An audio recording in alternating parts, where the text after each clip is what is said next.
കൗരവ പാണ്ഡവ കുമാരന്മാരുടെ ഗുരുവായ ദ്രോണാചാര്യർ തന്റെ മന്ദിരത്തിൽ തനിച്ചിരിക്കുമ്പോൾ തന്റെ മുന്നിലതാ ഒരു കോമള ബാലൻ തൊഴുകൈകളോടെ നിൽക്കുന്നത് ദ്രോണാചാര്യർ ശ്രദ്ധിച്ചത്. കവചകുണ്ഠലധാരിയായ ഒരു സുന്ദര ബാലൻ. ഭൃത്യന്മാരുടെ കുട്ടികളോടൊത്ത് തന്നിൽ നിന്നും ആയുധവിദ്യ പഠിക്കുന്ന സൂതപുത്രനാണ് പോലും. രൂപസൗഭാഗ്യം തികഞ്ഞ ഈ ബാലനെ ഞാൻ ശ്രദ്ധിച്ചിട്ടില്ലല്ലോ എന്ന് ദ്രോണർ ചിന്തിച്ചു. ഗുരുവിനെ വണങ്ങിക്കൊണ്ട് അവൻ പറഞ്ഞു, ഗുരുദേവ, വിദ്യാഭ്യാസം ശിഷ്യർക്ക് ഏവർക്കും തുല്യമാണല്ലോ. അർജുനന് തുല്യനായി യുദ്ധം ചെയ്യുവാൻ തക്കവണ്ണം ദിവ്യാസ്ത്രങ്ങൾ നൽകി എന്നെ അങ്ങ് അനുഗ്രഹിച്ചാലും.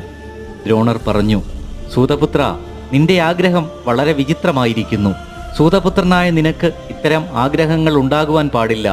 ഒരു സൂതന് ദിവ്യാസ്ത്രജ്ഞാനം പകർന്നു നൽകുവാൻ എനിക്ക് കഴിയില്ല. തൊഴുകൈകളോടെ നിന്ന കർണന്റെ ശിരസ് അപമാനഭാരത്താൽ വീണ്ടും താണുപോകുന്നു. അപമാനങ്ങളുടെ അഗാധഗർത്തത്തിലേക്ക് എന്നും പതിക്കുന്നു കർണൻ.